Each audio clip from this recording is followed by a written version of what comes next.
Welcome back नाजरीन, खुदाम की शुक्रगुजारी हो।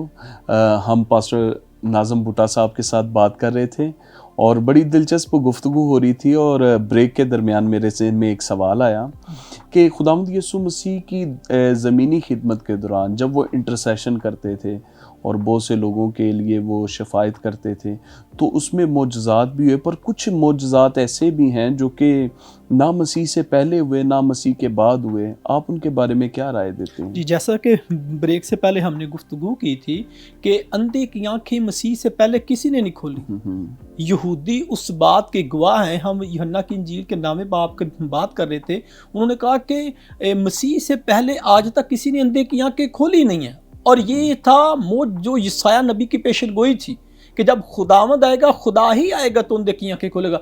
जिसने अंधे की आंखें खोलनी थी, ये खुदाई निशानी थी। और फिर मैं आपको ये भी बताना चाहता हूँ यहाँ पर कि मसीह से पहले किसी ने भी आइस बॉल जो है वो नहीं थी डाली। जो खालक था वही दोबारा खलक कर सकता था, वही दोबारा बना सकता था। अल मसीह ने एक वक्त में दो अंधों को ठीक किया। किसी अंबिया मुरसलीन की जिंदगी में हमें ये काम जो है वो नहीं मिलता।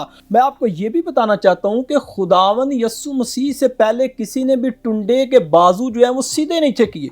टूटी हड्डियां किसी ने जोड़ी नहीं थी। हालांकि मुकद्दस दाऊद का दोस्त जो था वो लंगड़ा था, लेकिन यीशु मसीह ने आकर हड्डियां जोड़ी।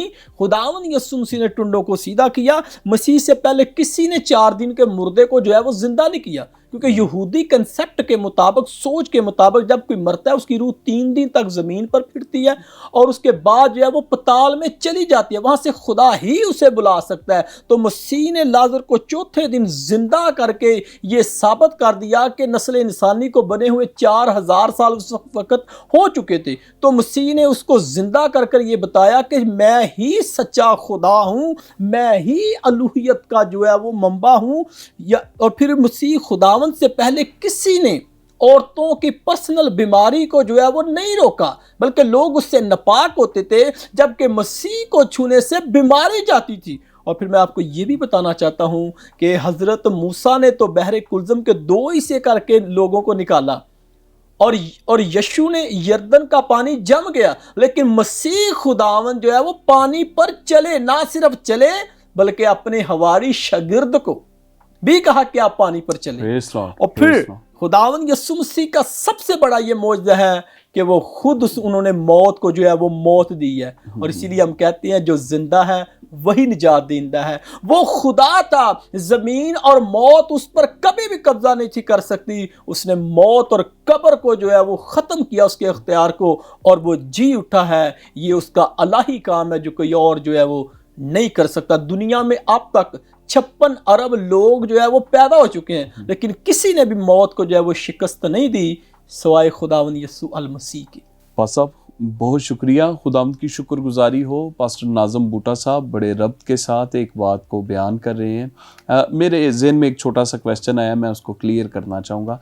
पास्टर साहब, क्वेश्चन ये है आपसे मेरा, दौरान गुफ्तगू आपने वो टुंडे का जिक्र किया कि हड्डियों को जोड़ा, तो वो कौन सा शख्स था बाइबल में जिसकी हड्डियों को जोड़ा गया? मसीह खुदाम ने जिसकी हड्डियों को जोड़ा। जब हम बाइबल मुकद्दस का मुताला करते हैं उसका नाम तो मेंशन नहीं है, लेकिन बाइबल में लिखा है कि खुदावंद यीशु मसीह ने टुंडों की हड्डियों को जो है वो सीधा कर दिया। जब हम बाइबल मुकद्दस का मुताला करें तो हमें लूका की मार्फत लिखी गई इंजील का 7वां बाब उसकी 18 से 22वीं आयत को जब हम पढ़ते हैं, जब यूहन्ना जेल के अंदर था तो उसने अपने शागिर्दों को भेजा, क्या आने वाला तू ही है या हम किसी और की राह को देखें? तो वहाँ पर खुदावंद यीशु मसीह ने यसाया वाला अक्तबास जो है वो पेश किया, और मसीह खुदावन ने वहां पर कहा कि जाकर यूहन्ना को बताओ कि लंगड़े चलते हैं, मुर्दे जिंदा किए जाते हैं। एक ही वक्त में खुदावन यीशु मसीह ने अपनी तमाम जो हीलिंग वाली मिनिस्ट्री थी, खुदावन यीशु मसीह ने वहां पर जो है वो एक्सप्लेन की है। शुक्रिया शुक्रिया। और बड़े खूबसूरत अंदाज से पास साहब यहाँ पर बयान कर रहे हैं कि यीशु मसीह की जो खिदमत थी इंटरसेशन की, उसमें उनकी इंटरसेशन में हीलिंग जो सब्जेक्ट था वो बड़ा बुनियादी था। और पास साहब हम आपके बड़े शुक्रगुजार हैं कि आपने हमें अपना वक्त दिया और आपने खुदा के कलाम की अमीक बातें हमारे साथ शेयर की। खुदावंद आपकी खिदमत को और आपको इसी तरह बढ़ने का भारी फजल अता फरमाए। सो नाजरीन, मैं आपसे गुजारिश करूँगा कि शफायत प्रोग्राम के वसीला से आप खुदा के उन खादमों को सुनेंगे जो खादमीन ना सिर्फ पाकिस्तान में बल्कि टीवी चैनल के वसीला से बैरून मुल्क तक भी अपनी आवाज़ को खुदा के कलाम की को पहुँचा रहे हैं।